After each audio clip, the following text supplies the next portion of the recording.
ਸਲਾਮ ਆਦਾਬ ਤੇ ਸਤਿ ਸ਼੍ਰੀ ਅਕਾਲ। ਤੁਸੀਂ ਜੁੜੇ ਹੋਏ ਹੋ ਪੰਜਾਬੀ ਰੇਡੀਓ ਯੂਐਸਏ ਦੇ ਨਾਲ। ਪੰਜਾਬੀ ਰੇਡੀਓ ਯੂਐਸਏ ਦੇ ਨੈਸ਼ਨਲ ਅਤੇ ਇੰਟਰਨੈਸ਼ਨਲ ਰੇਡੀਓ ਨੈਟਵਰਕਸ ਦੇ ਨਾਲ ਸਾਡੇ ਸਭ ਡਿਜੀਟਲ ਪਲੇਟਫਾਰਮ ਜਿਨ੍ਹਾਂ 'ਚ ਫੇਸਬੁੱਕ, YouTube, ਇੰਸਟਾਗ੍ਰਾਮ ਅਤੇ ਟਿਕਟੌਕ ਤੇ ਸਭ ਵੇਖਣ ਅਤੇ ਸੁਣਨ ਵਾਲਿਆਂ ਨੂੰ ਅਪਡੇਟ ਪਾਕਿਸਤਾਨ 'ਚ ਜੀ ਆਇਆਂ ਨੂੰ ਆਖਦੇ ਹਾਂ।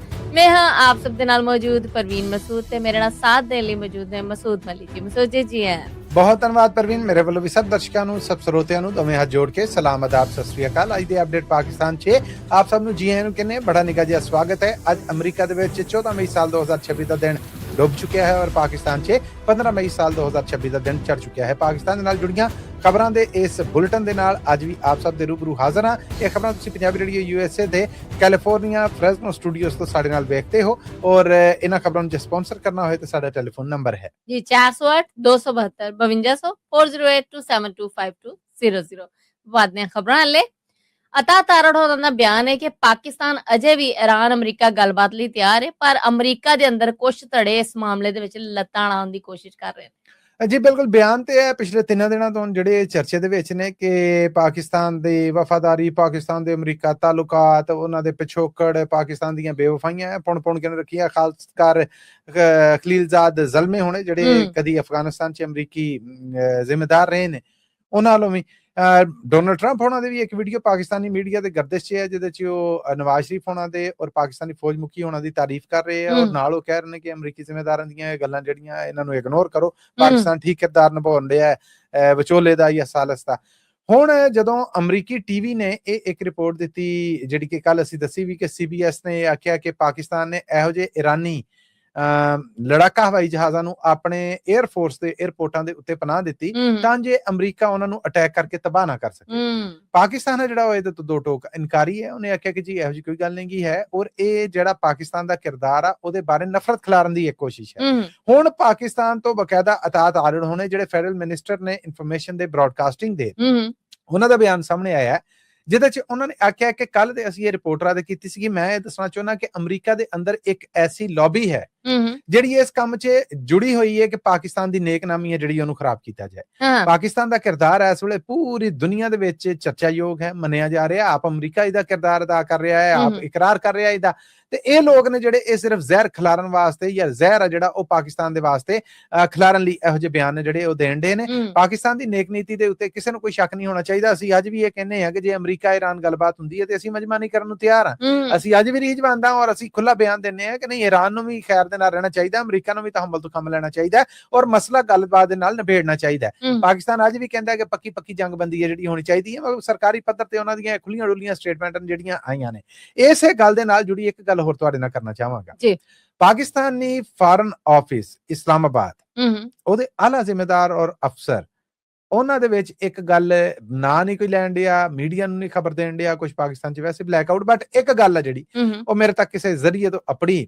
ਉਹ ਗੱਲ ਪ੍ਰਵੀਨ ਇਹ ਹੈ ਕਿ ਉੱਥੇ ਫਾਰਨ ਆਫਿਸ ਹੈ ਜਿਹੜਾ ਪਾਕਿਸਤਾਨ ਦਾ, ਉਹਦੇ ਆਲਾ ਜ਼ਿੰਮੇਦਾਰਾਂ ਦਾ ਇਹ ਮੰਨਣਾ ਹੈ ਕਿ ਅਮਰੀਕਾ ਦੇ ਅੰਦਰ ਇਸਰਾਈਲ ਨਵਾਜ਼ ਯਹੂਦੀ ਲੌਬੀਆਂ ਨੇ ਜਿਹੜੀਆਂ ਇਹ ਕੰਮ ਉਹ ਕਰਨ ਡਈਆਂ ਪਾਕਿਸਤਾਨ ਦੇ ਖਿਲਾਫ ਹੈ। ਜਿੰਨਾ ਨਫ਼ਰਤ ਪ੍ਰਚਾਰ ਹੋ ਰਿਹਾ ਹੈ ਜਾਂ ਇਹੋ ਜਿਹੇ ਬਿਆਨ ਆ ਰਹੇ ਨੇ ਜਾਂ ਪਾਕਿਸਤਾਨ ਦੀ ਨੁਕਤਾਚੀਨੀ ਹੋ ਰਹੀ ਹੈ, ਪਾਕਿਸਤਾਨ ਨੂੰ ਨਿਸ਼ਾਨਾ ਬਣਾਇਆ ਜਾ ਰਿਹਾ, ਇਹਦੇ ਪਿੱਛੇ ਇਸਰਾਈਲੀ ਔਰ ਯਹੂਦੀ ਲੌਬੀਆਂ ਨੇ ਜਿਹੜੀਆਂ ਕੁਛ ਚਿਹਰਿਆਂ ਨੂੰ ਵਰਤ ਰਹੀਆਂ ਨੇ ਔਰ ਉਹ ਬਿਆਨ ਨੇ ਜਿਹੜੇ ਉਹ ਜੋ ਸਾਹਮਣੇ ਆਉਂਦੇ ਨੇ ਤੇ ਇਹ ਉਹਦੇ ਤੇ ਬੱਲੇ ਬੱਲੇ ਕਰਦੇ ਨੇ। ਬਾਕੀ ਪਾਕਿਸਤਾਨ ਦਾ ਇਹ ਕਹਿਣਾ ਕਿ ਨਹੀਂ ਜੀ ਦੁਨੀਆ ਸਾਥੋਂ ਰਾਜ਼ੀ ਹੈ, ਅਸੀਂ ਦੁਨੀਆ ਤੋਂ ਰਾਜ਼ੀ ਹਾਂ, ਅਸੀਂ ਆਪਣਾ ਕੰਮ ਕਰਦੇ ਰਹਾਂਗੇ। ਹੁਣ ਧਿਰਾਂ ਦੋਵੇਂ ਹੀ ਹੈ। ਰੋਜ਼ ਅਜ਼ਲ ਤੋਂ ਦੁਨੀਆ ਉੱਤੇ ਦੋ ਕਬੀਲੇ ਆਏ ਨੇ, ਇੱਕ ਜਿਨ੍ਹਾਂ ਨੇ ਜ਼ਹਿਰ ਨੇ ਪੀਤੇ, ਇੱਕ ਜਿਨ੍ਹਾਂ ਨੇ ਪਿਆਏ ਨੇ। ਪਾਕਿਸਤਾਨ ਦਾ ਵੀ ਬਿਆਨ ਆ ਗਿਆ, ਅਮਰੀਕਾ ਵੱਲੋਂ ਵੀ ਆ ਗਿਆ, ਡੋਨਲਡ ਟਰੰਪ ਹੋਣਾ ਦੀ ਵੀ ਸਟੇਟਮੈਂਟ ਹੈ ਤੇ ਬਕੌਲ ਪਾਕਿਸਤਾਨ ਦੇ ਉਹ ਲੌਬੀਆਂ ਵੀ ਐਕਟਿਵ ਨੇ ਜਿਹੜੀਆਂ ਸਾਡੀ ਨੇਕਨਾਮੀ ਖਰਾਬ ਕਰਨਾ ਚਾਹੁੰਦੀਆਂ। ਪਾਕਿਸਤਾਨ ਨੇ ਪਹਿਲੀ ਵਾਰੀ ਅਮਰੀਕਾ ਤੋਂ 60 ਲੱਖ ਬੈਰਲ ਤੇਲ ਲਿਆ ਹੈ, ਪੈਟਰੋਲੀਅਮ ਦੇ ਵਜ਼ੀਰ ਵੱਲੋਂ ਤਸਦੀਕ ਹੋ ਗਈ। ਜੀ ਬਿਲਕੁਲ, ਇਹ ਪਹਿਲਾ ਮੌਕਾ ਹੈ ਕਿ ਪਾਕਿਸਤਾਨ ਗਾਹਕ ਬਣ ਗਿਆ ਹੈ ਤੇਲ ਦਾ, ਅਮਰੀਕਾ ਦਾ ਗਾਹਕ ਬਣਿਆ ਹੈ ਤੇਲ ਪ੍ਰੋਡਕਟ ਵਾਸਤੇ। ਔਰ ਜਿਹੜੇ ਫੈਡਰਲ ਮਿਨਿਸਟਰ ਨੇ ਪੈਟਰੋਲੀਅਮ ਅਲੀ ਪਰਵੇਜ਼ ਮਲਕ, ਉਹਨਾਂ ਦੇ ਨਾਲ ਬਕਾਇਦਾ ਇਸਲਾਮਾਬਾਦ 'ਚ ਅਮਰੀਕੀ ਜਿਹੜੇ ਕਹਿ ਲਵੋ ਕਿ ਵਾਈਸ ਫੋਰਨ ਮਿਨਿਸਟਰ ਨੇ ਐਸਪਾਲ ਕਪੂਰ, ਉਹਨਾਂ ਨੇ ਔਰ ਪਾਕਿਸਤਾਨ 'ਚ ਕੰਮ ਕਰਦੀ ਅਮਰੀਕਨ ਐਂਬੈਸਡਰ ਨੈਟਲੀ ਬੇਕਰ ਹੋਣੇ ਨੇ ਜਿਹੜੇ, ਉਹਨਾਂ ਨੇ ਮੁਲਾਕਾਤ ਕੀਤੀ। ਉਸ ਮੁਲਾਕਾਤ ਦੇ ਵਿੱਚ ਫਿਰ ਉਹਨਾਂ ਨੇ ਇਹ ਬਿਆਨ ਦਿੱਤਾ ਆ ਕਿ ਪਾਕਿਸਤਾਨ ਨੇ ਅਮਰੀਕਾ ਤੋਂ 60 ਲੱਖ ਬੈਰਲ ਕੱਚਾ ਤੇਲ ਆ ਜਿਹੜਾ ਉਹ ਖਰੀਦਿਆ ਹੈ ਔਰ ਉਹ ਤੇਲ ਆ ਜਿਹੜਾ ਉਹ ਪਾਕਿਸਤਾਨ ਪਹੁੰਚ ਵੀ ਚੁੱਕਿਆ ਹੈ। ਅੱਗੇ ਆਉਣ ਵਾਲੇ ਵੇਲੇ ਦੇ ਵਿੱਚ ਵੀ ਉਹਨਾਂ ਆਖਿਆ ਅਸੀਂ ਮਾਹੌਲ ਸਾਜ਼ਗਾਰ ਰੱਖਾਂਗੇ, ਰਿਫਾਈਨਰੀ, ਸਟੋਰੇਜ, ਸਹੂਲਤਾਂ, ਅਪਗ੍ਰੇਡੇਸ਼ਨ, ਇਹਦੇ 'ਚ ਅਮਰੀਕਾ ਜਿਹੜਾ ਉਹ ਪਾਕਿਸਤਾਨ ਦੀ ਮਦਦ ਵੀ ਕਰੇਗਾ ਔਰ ਪਾਕਿਸਤਾਨ 'ਚ ਤੇਲ ਗੈਸ ਇਹਨੂੰ ਲੱਭਣ ਵਾਸਤੇ ਔਰ ਬਾਕੀ ਕੰਮ ਨੇ ਜਿਹੜੇ ਉਹਨਾਂ 'ਚ ਪਾਕਿਸਤਾਨ ਦੀ ਮਦਦ ਵੀ ਕਰੇਗਾ। ਹੁਣ ਮਦਦ ਤੋਂ ਅੱਡ ਇਹ ਹੈ ਕਿ ਇੱਥੇ ਇਹ ਗੱਲ ਵੀ ਚੇਤੇ ਕਰਾਉਂਦੇ ਜਾਈ ਕਿ ਕੁਛ ਚਿਰ ਪਹਿਲੋਂ ਹਜੇ ਸਾਲ ਨਹੀਂ ਹੋਇਆ ਪਾਕਿਸਤਾਨ ਔਰ ਅਮਰੀਕਾ ਦੇ ਇਸ ਮਾਮਲੇ ਦੇ ਉੱਤੇ ਸਮਝੌਤੇ ਹੋ ਚੁੱਕੇ ਨੇ। ਦੋਵੇਂ ਮੁਲਕ ਇੱਥੇ ਸਮਝੌਤਾ ਕਰ ਚੁੱਕੇ ਨੇ। ਪਾਕਿਸਤਾਨ 'ਚ ਤੇਲ ਲੱਭਣ ਦੇ ਵਿੱਚ ਅਮਰੀਕਾ ਹੈ ਜਿਹੜਾ ਉਹਦੀਆਂ ਕੰਪਨੀਆਂ ਨੇ ਜਿਹੜੀਆਂ ਉਹ ਅੱਗੇ ਆਉਣਗੀਆਂ, ਪਾਕਿਸਤਾਨ ਉਹਨਾਂ ਨੂੰ ਇਹ ਕੰਮ ਦੇ ਦੇਗਾ ਔਰ ਇਨਵੈਸਟਮੈਂਟ ਅਮਰੀਕਾ ਕਰੇਗਾ ਔਰ ਪਾਕਿਸਤਾਨ ਹੈ ਜਿਹੜਾ ਉਹ ਇਹਦੇ 'ਚ ਫਿਰ ਪਾਰਟਨਰਸ਼ਿਪ ਜਿਹੜੀ ਤੈਅ ਹੁੰਦੀ ਹੈ ਦੋਵੇਂ ਮੁਲਕਾਂ ਦੀ ਮੁਨਾਫੇ ਦੇ ਵਿੱਚ ਉਹ ਹੋਏਗੀ। ਬਹਰਹਾਲ ਇਹ ਪਹਿਲਾ ਤੇਲ ਦਾ ਗਾਹਕ ਹੈ ਜਿਹੜਾ ਉਹ ਪਾਕਿਸਤਾਨ ਦਾ ਬਣ ਗਿਆ। ਉਦੋਂ ਜਦੋਂ ਦੁਨੀਆ ਦੇ ਵਿੱਚ ਤੇਲ ਦਾ ਕਾਲ ਪਿਆ ਆ ਅਮਰੀਕਾ ਤੋਂ ਤੇਲ ਪਾਕਿਸਤਾਨ ਤੱਕ ਅੱਪੜਨਾ ਇਹ ਥੋੜਾ ਜਿਹਾ ਚੇਤਾ ਪੈਣ ਡਿਆ ਡੋਨਲਡ ਟਰੰਪ ਹੋਣੇ ਜਿਹੜੇ ਕਹਿਣ ਡੇ ਸੀਗੇ ਨਾ ਕਿ ਇਰਾਨ ਨੇ ਜਿਹੜੇ 10 ਬੇੜੇ ਜਾਣ ਦਿੱਤੇ ਨੇ ਇਹ ਤਾਂ ਸਾਨੂੰ ਉਹਨੇ ਗਿਫਟ ਦਿੱਤਾ ਹੈ। ਉਹ ਹੁਣ ਕੋਈ ਥੋੜੀਆਂ ਗੱਲਾਂ ਖੁੱਲਣ ਡਈਆਂ ਹੈ ਕਿ ਇਹ 60 ਲੱਖ ਬੈਰਲ ਤੇਲ ਕਿਧਰੋਂ ਆਇਆ ਜਾਂ ਕਿਤੇ ਜਾਣ ਡਿਆ ਸੀਗਾ ਪਾਕਿਸਤਾਨ ਨੂੰ ਦੇ ਦਿੱਤਾ ਗਿਆ ਤੂੰ ਖਰੀਦ ਲੈ। ਪਾਕਿਸਤਾਨ 'ਚ ਅੱਗੇ ਕਾਲ ਸੀ ਉਹਨਾਂ ਆਖਿਆ ਲਿਆਓ ਜੀ ਆਉਣ ਦੋ ਭੁੱਖੇ ਨੂੰ ਕੀ ਚਾਹੀਦਾ ਦੋ ਰੋਟੀਆਂ ਲੋ ਦੱਸੋ ਉਹ ਵੀ ਫਿਰ ਚੋਪੜੀਆਂ ਹੋਣ। ਕੋਈ ਮਾਮਲੇ ਆਉਣ ਵਾਲੇ ਦਿਨਾਂ ਦੇ ਵਿੱਚ ਖੁੱਲਣਗੇ। ਏਡੇ ਆਲਾ ਅਮਰੀਕਨ ਜ਼ਿੰਮੇਦਾਰਾਂ ਦਾ ਪਾਕਿਸਤਾਨ 'ਚ ਜਾਣਾ ਔਰ ਪੈਟਰੋਲੀਅਮ ਦੇ ਵਜ਼ੀਰ ਨੂੰ ਮਿਲਣਾ ਔਰ ਉਸ ਤੋਂ ਬਾਅਦ ਪ੍ਰੈਸ ਔਰ ਮੀਡੀਆ ਲਈ ਇਸ ਤਰ੍ਹਾਂ ਕੱਢਣਾ ਇਹਦਾ ਪਿਛੋਕੜ ਕੀ ਹੈ ਇਹਦੇ ਪਿੱਛੇ ਲੁਕੀਆਂ ਖਬਰਾਂ ਕੀ ਹੈ ਆਉਣ ਵਾਲੇ ਦਿਨਾਂ 'ਚ ਸਾਹਮਣੇ ਆਉਣਗੀਆਂ ਜੀ। ਸੁਪਰੀਮ ਜੁਡੀਸ਼ੀਅਲ ਕੌਂਸਲ ਨੇ ਆਲਾ ਅਦਾਲਤਾਂ ਦੇ 6 ਜੱਜਾਂ ਦੇ ਖਿਲਾਫ ਆਈਆਂ ਸ਼ਿਕਾਇਤਾਂ ਨੂੰ ਨਿਬੇੜ ਦਿੱਤਾ ਹੈ। ਕੀ ਅਪਡੇਟ ਆ ਮਸੂਦ? ਪਰਵੀਨ ਅਸਲ ਦੇ ਵਿੱਚ ਇਹ ਇਕੱਠ ਜਿਹੜਾ chief justice of Pakistan ਯਾਹਿਆ Afridi ਹੋਣੇ ਨੇ ਜਿਹੜੇ ਉਹਨਾਂ ਦੀ ਅਗਵਾਈ ਦੇ ਵਿੱਚ ਹੋਇਆ ਔਰ ਇਸ ਇਕੱਠ ਦੇ ਵਿੱਚ ਜਿਹੜੀ ਪਾਕਿਸਤਾਨ ਦੀ ਆਇਨੀ ਅਦਾਲਤ ਬਣੀ ਹੈ ਕਨਸਟੀਟਿਊਸ਼ਨ ਕੋਰਟ ਆ ਸੁਪਰੀਮ ਕੋਰਟ ਦੇ ਬਰਾਬਰ ਦੀ ਉਹਦੇ ਜਿਹੜੇ ਚੀਫ ਜਸਟਿਸ ਨੇ ਜਸਟਿਸ ਅਮੀਨੁਦੀਨ ਖਾਨ ਉਹ ਵੀ ਮੌਜੂਦ ਸਨ। ਬਾਕੀ ਜਿਹੜੇ ਜੱਜ ਜਸਟਿਸ ਮਨੀਬ ਅਖਤਰ ਜਸਟਿਸ ਜਮਾਲ ਖਾਨ ਮੰਦੋਖੇਲ ਫਿਰ ਫੈਡਰਲ ਇਹ ਜਿਹੜੇ ਮੈਂ ਕਨਸਟੀਟਿਊਸ਼ਨ ਕੋਰਟ ਦੱਸੀ ਇਹਦੇ ਜਸਟਿਸ ਹਸਨ ਅਜ਼ਹਰ ਰਿਜ਼ਵੀ ਹੋਣੇ, chief justice Lahore high court Aalia Neelam, chief justice Islamabad high court Sarfraz Dogar ਔਰ ਬਹੁਤ ਸਾਰੇ ਹੋਰ ਵੀ ਜੱਜ ਸਨ। ਕੁੱਲ ਜਿਹੜੀਆਂ ਸ਼ਿਕਾਇਤਾਂ ਫਰੇਮ ਕੀਤੀਆਂ ਗਈਆਂ ਉਹਨਾਂ ਦੇ ਵਿੱਚੋਂ ਇਹਨਾਂ 6 ਜੱਜਾਂ ਵੱਲੋਂ ਖਤ ਲਿਖਣ ਦਾ ਮਾਮਲਾ ਸੀ। ਅੱਛਾ, ਖਤ ਲਿਖਣ ਦਾ ਮਾਮਲਾ ਗਿਆ ਸੁਪਰੀਮ ਕੋਰਟ 'ਚ ਕਿ ਜੀ ਇਹ ਜਿਹੜੇ ਇਸਲਾਮਾਬਾਦ ਹਾਈ ਕੋਰਟ 'ਚ ਫੈਸਲੇ ਕੀਤੇ ਨੇ ਗਲਤ ਕੀਤੇ ਨੇ। ਜੱਜਾਂ ਦੀ ਸਨੈਟੀ ਹੈ ਜਿਹੜੀ ਉਹਦੇ ਤੇ ਹਰਫ ਆਇਆ। ਫਿਰ ਇਹਨਾਂ ਜੱਜਾਂ ਦੇ ਖਿਲਾਫ ਵੀ ਕੁਝ ਦਰਖਾਸਤਾਂ ਆਈਆਂ ਜਿੱਦਾਂ ਕਿ ਇੱਕ ਧਿਰ ਨੇ ਇੱਕ ਲੌਬੀ ਬਣਾਈ ਹੁੰਦੀ ਹੈ, ਕੁਝ ਵਕੀਲ ਕੁਝ ਬਾਰ ਕੌਂਸਲਾਂ ਵੱਲੋਂ ਉਹਦੇ ਦਿੱਤੀਆਂ ਗਈਆਂ। ਉਹਨਾਂ ਦੇ ਇਹ ਜੱਜ ਨੇ ਜਿਹੜੇ ਇਹਨਾਂ 'ਚ ਕੁਝ ਮੁਅੱਤਲ ਵੀ ਕੀਤੇ ਗਏ, ਇਹਨਾਂ ਨੂੰ ਅਹੁਦਿਆਂ ਤੋਂ ਵੀ ਹਟਾਇਆ ਗਿਆ, ਖੁੱਡੇ ਲਾਣ ਵੀ ਲਾਇਆ ਗਿਆ, ਕੇਸ ਵੀ ਵਾਪਸ ਲਏ ਗਏ। ਜੋ ਉਹ ਜੇ ਸਮਾਜ 'ਚ ਮਾਫੀ ਦੇ ਨਾਲ ਜਿੱਥੇ ਇਨਸਾਫ ਵਕਾਊ ਹੋਵੇ ਹੁੰਦਾ ਸਭ ਕੁਝ। ਉਹਦੇ ਤੋਂ ਬਾਅਦ ਇਹ ਹੁਣ ਜੁਡੀਸ਼ੀਅਲ ਕੌਂਸਲ ਨੇ ਇਕੱਠ ਦੇ ਵਿੱਚ ਇਹ ਫੈਸਲਾ ਕਰਨਾ ਸੀਗਾ ਕਿ ਇਹਨਾਂ ਜੱਜਾਂ ਨੂੰ ਨੌਕਰੀਆਂ ਤੋਂ ਬਰਖਾਸਤ ਕੀਤਾ ਜਾਏ, ਤਬਾਦਲੇ ਕਰ ਦਿੱਤੇ ਜਾਣ। ਇਹਨਾਂ ਕੋਲੋਂ ਕੀ ਕੋਈ ਜਜ਼ਾ ਸਜ਼ਾ ਕੀ ਹੈ ਉਹ 6 ਦੀਆਂ 6 ਉਹਨਾਂ ਨੇ ਹਜੇ ਕਹਿਣ ਦੇ ਨੇ ਕਿ ਜੀ ਇਹਨਾਂ ਨੂੰ ਖੁੱਡੇ ਲਾਣ ਲਾਤਾ ਹੈ, ਕਹਿੰਦੇ ਠੀਕ ਹੈ ਜੱਜ ਠੀਕ ਸਨ। ਅੱਛਾ, ਪਾਸੇ ਇਸ ਤਰ੍ਹਾਂ ਲਾਇਆ ਕਿ ਪਰਾਂ ਕਰ ਦਿੱਤੀਆਂ ਨੇ, ਜਜ਼ਾ ਸਜ਼ਾ ਵੀ ਨਹੀਂ ਦਿੱਤੀ ਤੇ ਨਾ ਉਹ ਇਹ ਆਖਿਆ ਕਿ ਨਹੀਂ ਦਰਖਾਸਤਾਂ ਗਲਤ ਨੇ। ਸ਼ਾਇਦ ਇਹ ਦਬਾਉਣ ਦੀ ਇੱਕ ਕੋਸ਼ਿਸ਼ ਹੈ ਕਿ ਇਹ ਜੱਜ ਹਜੇ ਜ਼ਰਾ ਸਹਿਮੇ ਪਏ ਨੇ, ਚੁੱਪ ਨੇ, ਅਸੀਂ ਵੀ ਚੁੱਪ ਕਰ ਜਾਂਦੇ। ਜਦੋਂ ਇਹ ਕੁਸਕਣ ਲੱਗਣਗੇ ਨਾ ਦਰਖਾਸਤਾਂ ਨੂੰ ਚੁੱਕ ਲਵਾਂਗੇ। ਇਸ ਟਾਈਮ ਪੰਗਾ ਜਿਹੜਾ ਉਹ ਨਾ ਲਿਆ ਜਾਏ। ਇਹ ਹੁਣ ਕਈ ਕਿਸਮ ਦੀਆਂ ਖਬਰਾਂ ਨੇ ਜਿਹੜੀਆਂ ਇਹ ਸਾਹਮਣੇ ਆਉਣ ਲੱਗੀਆਂ। ਪਾਕਿਸਤਾਨੀ ਮੀਡੀਆ ਦਾ ਇਹ ਕਹਿਣਾ ਹੈ ਕਿ 23 ਸ਼ਿਕਾਇਤਾਂ ਨੇ ਜਿਹੜੀਆਂ ਦਾਖਲੇ ਦਫ਼ਤਰ ਕਰ ਦਿੱਤੀਆਂ ਗਈਆਂ ਯਾਨੀ ਰੱਦ ਕਰ ਦਿੱਤੀਆਂ ਗਈਆਂ ਔਰ 6 ਜੱਜਾਂ ਦਾ ਮਾਮਲਾ ਜਿਹੜਾ ਇਹਨੂੰ ਮੌਖਰ ਕਰ ਦਿੱਤਾ ਗਿਆ, ਟਾਲ ਦਿੱਤਾ ਗਿਆ ਹੈ ਔਰ ਆਖਿਆ ਗਿਆ ਹੈ ਕਿ ਇਹ ਮਾਮਲਾ ਕਿਉਂਕਿ ਸੁਪਰੀਮ ਕੋਰਟ 'ਚ ਇੱਕ ਅਰਜ਼ੀ ਨਾ ਜੱਜਾਂ ਵੱਲੋਂ ਦਾਇਰ ਆ, ਮਾਮਲਾ ਸੁਪਰੀਮ ਕੋਰਟ 'ਚ ਹੈ ਤੇ ਜਦੋਂ ਤੱਕ ਸੁਪਰੀਮ ਕੋਰਟ ਫੈਸਲਾ ਨਹੀਂ ਕਰਦੀ ਜੁਡੀਸ਼ੀਅਲ ਕੌਂਸਲ ਵੀ ਕੋਈ ਫੈਸਲਾ ਨਾ ਕਰੇ। ਜੀ। ਬਲੋਚਿਸਤਾਨ ਦੀ ਗਵਾਦਰ ਯੂਨੀਵਰਸਿਟੀ ਦੇ ਵਾਈਸ ਚਾਂਸਲਰ ਤੇ ਉਹਨਾਂ ਦੇ ਅਮਲੇ ਨੂੰ ਅਗਵਾ ਕਰ ਲਿਆ ਗਿਆ ਹੈ। ਕੀ ਅਪਡੇਟ ਹੈ? ਬਹੁਤ ਮਾੜੀ ਖਬਰ ਆ ਰਹੀ ਜੀ। ਗਵਾਦਰ ਬਲੋਚਿਸਤਾਨ ਯੂਨੀਵਰਸਿਟੀ ਔਰ ਮਾਡਰਨ ਯੂਨੀਵਰਸਿਟੀ ਔਰ ਉੱਥੋਂ ਦੇ ਜ਼ਿਲ੍ਹਾ ਮਸਤੂਮ ਤੋਂ ਉਹਨਾਂ ਨੂੰ ਸ਼ਾਮੀ ਚੁੱਕਿਆ ਗਿਆ ਹੈ। ਕੋਈ 5:30 ਵਜੇ ਦੇ ਏਅਰ ਗੇਟ ਨਾਕਾਬੰਦੀ ਕਰਕੇ ਅਤਗਰਦ ਸੜਕ ਦੀ ਖਲੋਤੇ ਸਨ। ਜਦੋਂ ਉਹ ਆਏ ਤੇ ਉਹਨਾਂ ਦੇ ਨਾਲ 2 ਹੋਰ ਸਾਥੀ ਵੀ ਸਨ, ਇੱਕ ਡਰਾਈਵਰ ਉਹਨਾਂ ਦਾ ਔਰ ਇੱਕ ਕਿਹਾ ਜਾ ਰਿਹਾ ਹੈ ਕਿ ਲੈਕਚਰਰ ਡਾਕਟਰ ਮੁਹੰਮਦ ਇਰਸ਼ਾਦ ਨੇ ਜਿਹੜੇ ਉਹ ਵੀ ਨਾਲ ਸਨ। ਡਰਾਈਵਰ ਦਾ ਨਾਮ ਹਾਤਮ ਦੱਸਿਆ ਗਿਆ।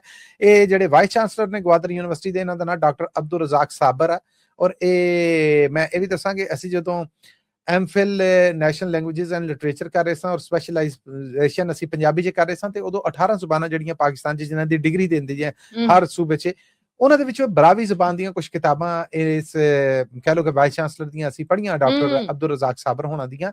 ਇਹ ਬਰਾਵੀ ਜ਼ੁਬਾਨ ਦੇ ਟੀਚਰ ਵੀ ਸਨ। ਇਸ ਯੂਨੀਵਰਸਿਟੀ 'ਚ ਬਰਾਵੀ ਡਿਪਾਰਟਮੈਂਟ ਦੇ ਹੈਡ ਵੀ ਰਹੇ। ਬਲੋਚਿਸਤਾਨ 'ਚ 2 ਬੋਲੀਆਂ ਬੋਲੀਆਂ ਜਾਂਦੀਆਂ ਨੇ, ਇੱਕ ਬਰਾਵੀ ਇੱਕ ਬਲੋਚੀ। ਇਹ ਮੈਂ ਬਰਾਵੀ ਬੋਲੀ ਦੀ ਗੱਲ ਕਰ ਰਿਹਾ। ਹੁਣ ਇਹਦੇ ਵਿੱਚ ਇਹਨਾਂ ਨੂੰ ਅਗਵਾ ਕੀਤਾ ਗਿਆ। ਹਜੇ ਤੱਕ ਤੇ ਕੋਈ ਅਤਗਰਦ ਤਨਜ਼ੀਮ ਆ ਜਿਹੜੀ ਉਹ ਜ਼ਿੰਮੇਵਾਰੀ ਨਹੀਂ ਕਬੂਲਣ ਡਈ ਔਰ ਸੜਕ ਦੇ ਜਿੱਥੇ ਨਾਕਾ ਲਾ ਕੇ ਅਗਵਾ ਕੀਤਾ ਗਿਆ ਉੱਥੋਂ ਸੁਣਿਆ ਕਿ ਕੁਝ ਕਿਲੋਮੀਟਰ ਤੇ ਇਹਨਾਂ ਦਾ ਘਰ ਸੀਗਾ ਯੂਨੀਵਰਸਿਟੀ ਦੇ ਲਾਗੇ ਹੀ। ਅਮੂਮਨ ਇਹ ਹੁੰਦਾ ਹੈ ਪੰਜਾਬ 'ਚ ਤੇ ਇਹ ਆ ਕਿ ਜਿੰਨੇ ਵਾਈਸ ਚਾਂਸਲਰ ਨੇ ਉਹਨਾਂ ਦੇ ਘਰ ਵੀ ਯੂਨੀਵਰਸਿਟੀ ਦੇ ਅੰਦਰ ਹੀ ਹੁੰਦੇ ਨੇ, ਕਿਸੇ ਕੈਂਪਸ ਦੇ ਅੰਦਰ ਹੁੰਦੇ ਨੇ। ਵਾਈਸ ਚਾਂਸਲਰ ਹਾਊਸ ਉਹਨੂੰ ਕਿਹਾ ਜਾਂਦਾ ਤੇ ਕਹਿੰਦੇ ਨੇ ਕਿ ਗਵਰਨਰ ਹਾਊਸ ਤੋਂ ਬਾਅਦ ਦੂਜਾ ਸ਼ਾਨਦਾਰ ਜਿਹੜਾ ਥਾਂ ਟਿਕਾਣਾ ਹੁੰਦਾ ਹੈ ਉਹ ਵੀਸੀ ਹਾਊਸ ਹੁੰਦਾ ਹੈ ਤੇ ਇਹਨਾਂ ਨੂੰ ਉਹ ਤੋਂ ਅਗਵਾ ਕੀਤਾ ਗਿਆ ਹਜੇ ਤੱਕ ਕਿਸੇ ਅਤਿਗਰਦ ਗਰੁੱਪ ਨੇ ਪਾਬੰਦੀ ਲੱਗੀ ਤਨਜ਼ੀਮ ਨੇ ਇਹਨਾਂ ਨੂੰ ਚੁੱਕਣ ਦੀ ਔਰ ਇਹਨਾਂ ਦੇ ਸਾਥੀਆਂ ਨੂੰ ਚੁੱਕਣ ਦੀ ਜ਼ਿੰਮੇਵਾਰੀ ਨਹੀਂ ਕਬੂਲੀ। ਮੈਂ ਇੱਥੇ ਇਹ ਵੀ ਦੱਸਦਾ ਜਾਵਾਂ 1 ਸਾਲ ਪਹਿਲਾਂ ਪ੍ਰਵੀਨ ਇਸੇ ਯੂਨੀਵਰਸਿਟੀ ਦੇ ਵਾਈਸ ਚਾਂਸਲਰ ਦੇ ਡਰਾਈਵਰ ਨੂੰ ਅਗਵਾ ਕਰ ਲਿਆ ਗਿਆ ਸੀ। ਅੱਛਾ। ਔਰ ਉਹਨੂੰ ਅਗਵਾ ਕਰਨ ਤੋਂ ਬਾਅਦ ਅਤਿਗਰਦਾਂ ਨੇ ਪਾਕਿਸਤਾਨੀ ਸਰਕਾਰ ਤੋਂ ਕੁਝ ਮੰਗਾਂ ਕੀਤੀਆਂ ਸੀ ਤੇ ਉਹਦੇ ਵਾਲੀ ਵਾਰਸ ਨੇ ਜਿਹੜੇ ਉਹਨਾਂ ਤੋਂ 90 ਲੱਖ ਰੁਪਈਆ ਜਾਂ 1 ਕਰੋੜ ਰੁਪਈਆ ਸ਼ਾਇਦ ਸੀਗਾ ਉਹ ਤਵਾਨ ਮੰਗਿਆ ਸੀਗਾ। ਉਹ ਕੀ ਮਾਮਲਾ ਬਣਿਆ ਉਹ ਤੇ ਹਜੇ ਡੱਕਿਆ ਪਿਆ। ਉਹ ਅਗਲਿਆਂ ਨੇ ਹੁਣ ਵਾਈਸ ਚਾਂਸਲਰ ਹੀ ਚੁੱਕ ਲਿਆ ਨਾਲ ਇੱਕ ਰੈਕਟਰ ਤੇ ਇੱਕ ਡਰਾਈਵਰ ਆ। ਵੇਖੋ ਆਉਣ ਵਾਲੇ ਦਿਨਾਂ 'ਚ ਕੀ ਖਬਰ ਆਉਂਦੀ ਹੈ। ਬਹਰਹਾਲ ਮਾੜੀ ਖਬਰ ਆਈ ਹੈ ਬਲੋਚਿਸਤਾਨ ਤੋਂ ਜੀ। ਕੱਲ ਬਲੂ ਪਾਸਪੋਰਟ ਯੂਰਪ 'ਚ ਸਰੈਂਡਰ ਕਰਕੇ ਸਿਆਸੀ ਪਨਾਹ ਲੈਣ ਵਾਲੇ ਮਾਮਲੇ 'ਚ ਇਕਬਾਲ ਅਫਰੀਦੀ ਹੋਰਾਂ ਦੇ ਮੁੰਡੇ ਦਾ ਵੀ ਨਾਂ ਸਾਹਮਣੇ ਆਇਆ ਜਿਹਦਾ ਜਵਾਬ ਇਕਬਾਲ ਫਰੀਦੀ ਹੋਰਾਂ ਨੇ ਆਪ ਵੀ ਦਿੱਤਾ ਹੈਗਾ। ਕੀ ਗੱਲਬਾਤ ਹੋਈ? ਕੱਲ ਤਲਾਲ ਚੌਧਰੀ ਹੋਣਾ ਨੇ ਕਿਹਾ ਕਿ ਜੀ ਸੈਨੇਟ ਨਾ ਮਨਜ਼ੂਰੀ ਦੇਵੇ ਕਿ 3 ਸਾਲ ਬਾਅਦ ਸੈਨੇਟਰ ਜਿਹੜਾ 3 ਸਾਲ ਕੱਢ ਜਾਂਦਾ ਆ ਉਹਨੂੰ ਤੇ ਉਹਦੇ ਪਰਿਵਾਰ ਨੂੰ ਬਲੂ ਪਾਸਪੋਰਟ ਦਿੱਤਾ ਜਾਏ। ਦੁਨੀਆ ਸਾਡੇ ਨਾਲ MOU ਨਹੀਂ ਸਾਈਨ ਕਰਨ ਦੀ ਸੈਨੇਟਰ ਸਾਲੇ ਰੋਲੇ ਪਾਏ। ਨਾਲ ਹੀ ਉਹਨਾਂ ਨੇ ਆਖਿਆ ਕਿ ਪਾਕਿਸਤਾਨ ਤਹਿਰੀਕ ਇਨਸਾਫ ਦੇ ਜਿਹੜੇ ਇਕਬਾਲ ਅਫਰੀਦੀ ਹੋਣੇ ਨੇ ਜਿਹੜੇ ਇਮਰਾਨ ਖਾਨ ਦੀ ਸਿਆਸੀ ਪਾਰਟੀ ਤੋਂ ਨੇ ਜਿਹੜੇ KPK ਤੋਂ ਸੀਟ ਜਿੱਤ ਕੇ ਤੇ ਨੈਸ਼ਨਲ ਅਸੈਂਬਲੀ ਦੇ ਮੈਂਬਰ ਬਣੇ ਨੇ। ਆ ਵੇਖੋ ਨਾ ਉਹਨਾਂ ਦਾ ਮੁੰਡਾ ਇਥੋਂ ਗਿਆ ਇਟਲੀ ਤੋਂ ਜਾ ਕੇ ਤੇ ਉਹਨੇ ਫਲਾਂ ਥਾਂ ਬਾਰਡਰ ਪਾਰ ਕੀਤਾ ਉੱਥੇ ਉਹਨੇ ਬਲੂ ਪਾਸਪੋਰਟ ਆ ਜਿਹੜਾ ਸਰੈਂਡਰ ਕਰ ਦਿੱਤਾ ਤੇ ਇਹ ਬਲੂ ਪਾਸਪੋਰਟ ਦੀ ਤੋਹੀਨ ਆ। ਲੋਕ ਸਾਡੇ ਇਸ ਪਾਸਪੋਰਟ ਨੂੰ ਫਰਾਡ ਦਾ ਸਬਬ ਸਮਝਦੇ ਨੇ। ਗੇ ਵੇਲੇ ਦੇ ਵਿੱਚ ਇਹਦਾ ਜਿਹੜਾ ਮਿਸਯੂਜ਼ ਹੋਇਆ ਇਸ ਕਰਕੇ ਅਸੀਂ ਹਮਾਇਤ ਨਹੀਂ ਕਰਦੇ ਕਿ 3 ਸਾਲ ਬਾਅਦ ਸੈਨੇਟਰ ਨੂੰ ਔਰ ਉਹਦੇ ਪੂਰੇ ਪਰਿਵਾਰ ਨੂੰ ਜਿਹੜਾ ਬਲੂ ਪਾਸਪੋਰਟ ਦਿੱਤਾ ਜਾਏ। ਉਹਦੇ ਤੇ ਹੁਣ ਫਿਰ ਇਕਬਾਲ ਅਫਰੀਦੀ ਹੈ ਜਿਹੜਾ ਉਹਨੇ ਵੀ ਆਖਿਆ ਉਹਨਾਂ ਆਖਿਆ ਕਿੱਡੀ ਸ਼ਰਮਨਾਕ ਗੱਲ ਆ। ਉਹ ਹਾਲਾਤ ਵੇਖੋ ਜਿਨ੍ਹਾਂ 'ਚ ਮੇਰੇ ਮੁੰਡੇ ਨੇ ਸਰੈਂਡਰ ਕੀਤਾ। ਇਮਰਾਨ ਖਾਨ ਨੂੰ ਅੰਦਰ ਕੀਤਾ ਹੋਇਆ, ਮੇਰੀ ਗ੍ਰਿਫਤਾਰੀ ਲਈ ਛਾਪੇ ਪੈ ਰਹੇ, ਮੇਰੇ ਪਰਿਵਾਰ ਨੂੰ ਚੁੱਕਿਆ ਜਾ ਰਿਹਾ। ਮੁੰਡਾ ਮੇਰਾ ਸਿਆਸਤ ਦੇ ਵਿੱਚ ਸੀਗਾ ਉਹਨੂੰ ਚੁੱਕ ਲੈਣਾ ਸੀਗਾ। ਸੋ ਉਹ ਚੁੱਕੇ ਜਾਣ ਤੋਂ ਬਚਣ ਲਈ ਉਹ ਇਥੋਂ ਨਸਿਆ ਜਾ ਕੇ ਉੱਥੇ ਉਹਨੇ ਬਲੂ ਪਾਸਪੋਰਟ ਸਰੈਂਡਰ ਕੀਤਾ। ਬਿਲਕੁਲ ਕੀਤਾ। ਉਹਨੇ ਸਿਆਸੀ ਪਨਾਹ ਲਈ, ਪੋਲੀਟੀਕਲ ਅਸਾਈਲਮ ਲਿਆ। ਬਿਲਕੁਲ ਲਿਆ। ਕਿਉਂ ਲਿਆ ਕਿ ਜਿਸ ਵਜ੍ਹਾ ਤੋਂ ਲਿਆ ਵਜ੍ਹਾ ਗਲਤ ਹੈ ਕਿ ਪਾਕਿਸਤਾਨ ਤੇ ਇਮਰਾਨ ਖਾਨ ਔਰ ਉਹਦੇ ਹਾਮੀਆਂ ਵਾਸਤੇ ਔਰ ਉਹਨਾਂ ਸਿਆਸਤਦਾਨਾਂ ਵਾਸਤੇ ਧਰਤੀ ਤੰਗ ਨਹੀਂ ਕੀਤੀ ਜਾ ਰਹੀ।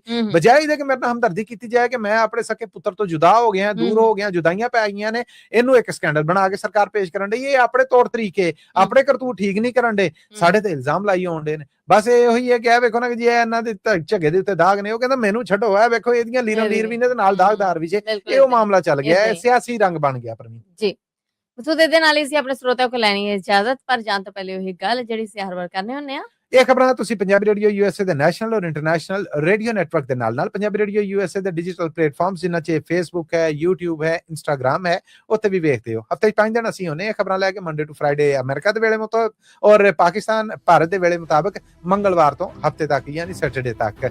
ਇਹਨਾਂ ਖਬਰਾਂ ਤੁਸੀਂ ਜੇ ਸਪਾਂਸਰ ਕਰਨਾ ਹੋਏ ਤੇ ਉਹਦੇ ਲਈ ਸਾਡਾ ਟੈਲੀਫੋਨ ਨੰਬਰ ਹੈ ਜੀ 408 272 5200 4082725200। ਇਹਦੇ ਨਾਲ ਹੀ ਅਪਡੇਟ ਪਾਕਿਸਤਾਨ ਦੇ ਵਿੱਚੋਂ ਸਾਨੂੰ ਦਿਓ ਇਜਾਜ਼ਤ। ਅਗਲੇ ਅਪਡੇਟ ਪਾਕਿਸਤਾਨ ਤੱਕ ਲਈ ਮੇਰਾ ਤੁਹਾਡਾ ਸਾਡਾ ਸਾਰਿਆਂ ਦਾ ਰੱਬ ਰਾਖਾ।